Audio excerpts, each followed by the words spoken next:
কোকৰাঝাৰৰ পৰা গুৱাহাটী উভতাৰ সময়ত হাতত অলপ সময় আছিলে সেয়েহে যোৱাকালিয়ে মই খবৰ দিছিলোঁ যে আহোঁতে মই এবাৰ ৰাসৰ কাৰ্যালয়ত বহি আলাপ আলোচনা কৰিম, অলপ মনৰ কথা বতৰা পাতিম। আজি ৰাস কমিটিৰ সকলোৰে লগত অকণমান সময় বহিলোঁ আৰু ৰাস মন্দিৰতো সেৱা জনালোঁ। বেলেগ কোনো বিশেষ উদ্দেশ্য নাছিল, ইমানেই কথা আছিল। বৰপেটা জিলাৰ বাবে এটা ডাঙৰ খবৰ ইতিমধ্যে আপোনালোকে গম পাইছে যে আমিন গাঁৱৰ পৰা বৰপেটালৈ গোটেই পথছোৱা আমি নতুন এলাইনমেণ্টেৰে সৈতে ৰাষ্ট্ৰীয় ঘাইপথ ইতিমধ্যে ঘোষণা কৰা হৈছে। ইমান দিনে বৰপেটাৰ ৰাইজৰ এটা বহুত ডাঙৰ আপত্তি আছিল যে চহৰখনেদি কোনো নেশ্যনেল, এতিয়া নেশ্যনেল হাইৱে অনুমোদন হ'ল। আমি ইয়াৰ পিছত এতিয়া এষ্টিমেট হ'ব আৰু সেই হাইৱেটো আহি আহি হাউলিতে সংলগ্ন হ'ব। মই ভাবোঁ যে ই বৰপেটাৰ আৰ্থ সামাজিক বিকাশত এটা গুৰুত্বপূৰ্ণ ভূমিকা গ্ৰহণ কৰিব। এটা এটাকৈ হৈ যাওক।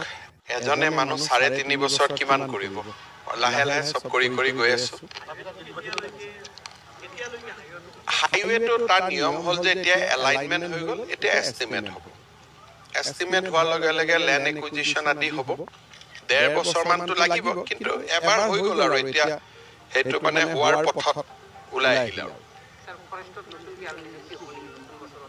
নিযুক্তিটো সকলো জেগাত হৈয়ে আছে, য'ত যেনেকৈ পোষ্ট আছে। আৰু এই বছৰটোত মই ভাবোঁ যে আৰু 40-50 হাজাৰ যুৱক যুৱতী নিযুক্তি হ'ব, কিন্তু ফৰেষ্টত বা ইমান দূৰলৈকে মোৰ মনত নাই। কিন্তু জেনেৰেলিটো এইবাৰ 40-50 হাজাৰ আৰু এপইণ্টমেণ্ট হ'ব। মই কালিহে যাম কেম্পেইনৰ কাৰণে, কালি আৰু পৰহি, তাতে গম পাম গ'লে। হ'বই। এই ইলেকশ্যনৰ লগত ৰিজাল্টৰ কোনো সম্পৰ্ক নাই। ৰিজাল্ট ৰেডি হৈ গ'লে ৰিজাল্টটো ৰাখি থৈতো লাভ নাই। গতিকে ফেব্ৰুৱাৰীৰ শেষত নহ'লে মাৰ্চৰ প্ৰথম সপ্তাহত ADRE ৰিজাল্ট হোৱাৰ সম্ভাৱনা আছে। তাৰ মাজত কেতিয়াবা পৰীক্ষাৰ কথা 2 দিন আগত 2 দিন পিছত কেতিয়াবা হৈ যায়। হায়াৰ ছেকেণ্ডেৰী পৰীক্ষা যিদিনাখনে শেষ হ'ব পিছদিনাখনে পঞ্চায়ত ইলেকশ্যন। মোকতো কোনে লগেই পোৱা নাই দেখোন। মাত আকৌ কথা বাৰ্তা পাতো। এনে কিয় মুছলমান মানুহবিলাকক বদনাম কৰিব লাগে? অসমতো কোনে আপত্তি কৰা নাই এতিয়ালৈকে। এনে কিয় বদনাম কৰি থাকিব লাগে? আজিকালি দিনত কোনে 3টা বিয়া কৰাব বিচাৰে? আজিকালি কোনো মুছলমান মানুহে এটাৰ ওপৰত বিয়া নকৰে, হয় নহয়? গতিকে এইবিলাক দাবী উত্থাপন কৰিলে মানুহৰ মনত সন্দেহে হয় যে ক'ৰবাত 2-3টা হৈ আছে নেকি। কিন্তু মইতো এইবাৰে আমি যিবোৰ জৰীপ তৰীপ চলি আছে, আজিকালি মুছলিম মানুহৰ মাজত 3টা বিয়া কৰা 2টা বিয়া কৰা বহুত নায়েই বুলি ক'ব পাৰি।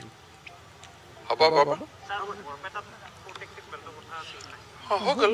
এছেম্বলিত বিল হ'ল, গভৰ্ণৰে অনুমোদন জনালে, এতিয়া ৰাষ্ট্ৰপতিৰ চহীৰ কাৰণে গৈছে। 3-4 মাহ লাগিব।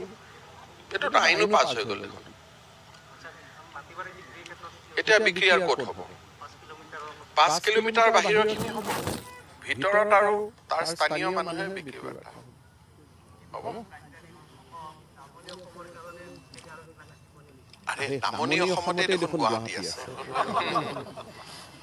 গুৱাহাটী, কোকৰাঝাৰ, নলবাৰী এইবিলাক দেখোন চব ৰাজধানীয়ে হৈ আছে।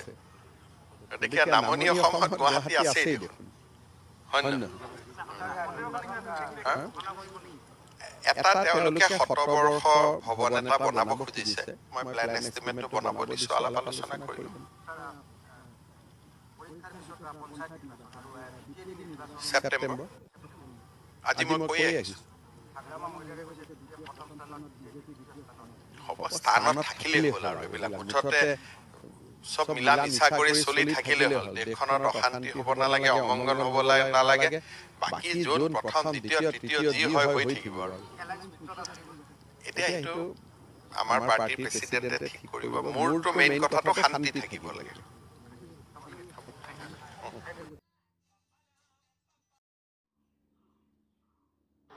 এতিয়া বড়োলেণ্ডত কোনেও বোমাৰ কথা চিন্তা কৰিব নালাগে, বন্দুকৰ কথা চিন্তা কৰিব নালাগে। এতিয়া BTR-ত ৰাস্তা ঘাটৰ কথা চিন্তা হয়, কলেজৰ কথা চিন্তা হয়, ইউনিভাৰ্চিটিৰ কথা চিন্তা হয়।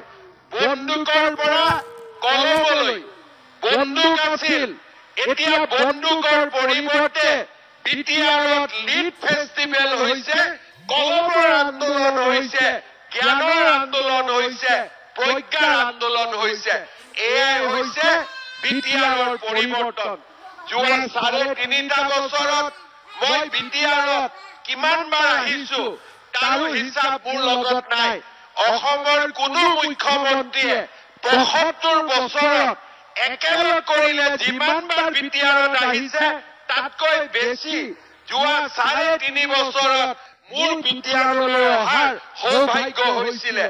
মই বিটিআৰত বাথৌ পূজাতো আহিছো, বিটিআৰত মই দুৰ্গা পূজাতো আহিছো, নিৰ্বাচনৰ প্ৰচাৰৰ বাবে আহিছো, বিটিআৰ ৰেকৰ্ড ডেজতো আহিছো, আৰু যিমানবাৰে মই ইয়াত আহিছো প্ৰতিবাৰেই জনগোষ্ঠীৰ মাজত মৰম দেখিছো, চেনেহ দেখিছো, আৰু এখন নতুন বিটিআৰৰ সপোন বাস্তৱত ৰূপায়িত হোৱাৰ সংকল্প মই দেখা পাইছো।